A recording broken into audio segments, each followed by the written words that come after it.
Attended.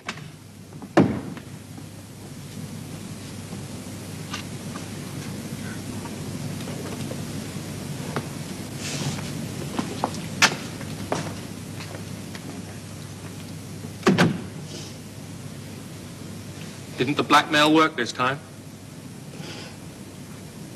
I couldn't use it. Don't see why not. Because what? Because James has 2 more years here, and if I'd gone to farcical, they'd have reported him too. So what? I couldn't do that. I love him. Guy. Oh, you still don't believe me, do you?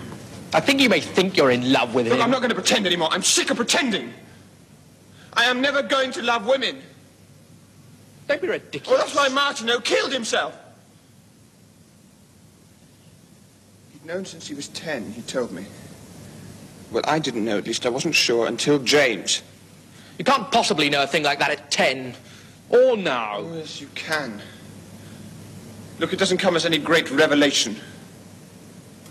It's more like admitting to yourself something you've always known. Owning up to yourself, it's a great relief.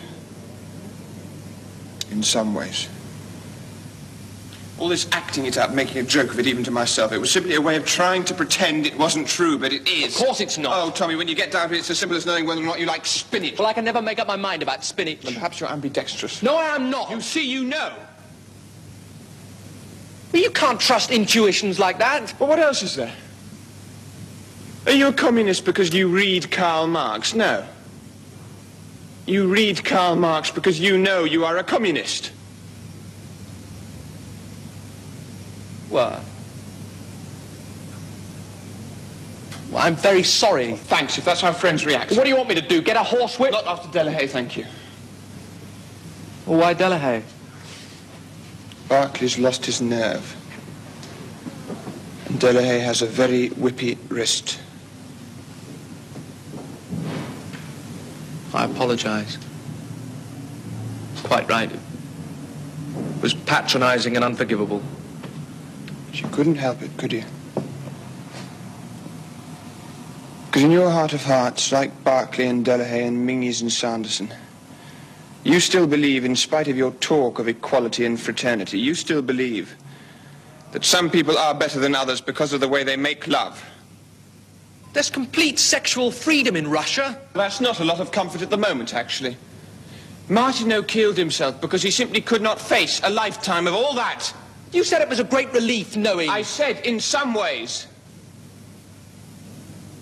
It's also a life sentence. I think they had something special about them. It was a special time, and it had people.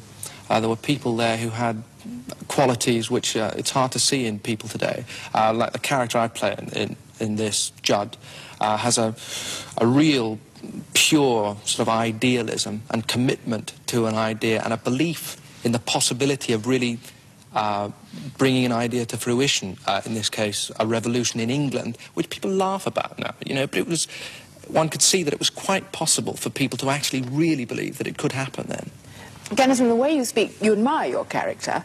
Rupert, what about you? Do you admire the character? Yes, I do know. I think what people forget about all those spies was that at the time when they decided, they made their decisions to become spies and things like that, life in England was really vile. I mean, you know, and there was, as he says in the play, the unemployment was enormous and the poverty was revolting and things. And for thinking people, it was the only solution. There was no media to tell you what life was like anywhere else. So you just caught on to an idea like Russia and you took it quite sensibly to heart because the ideas in Capital and things are obviously very sensible ideas and very good ideas.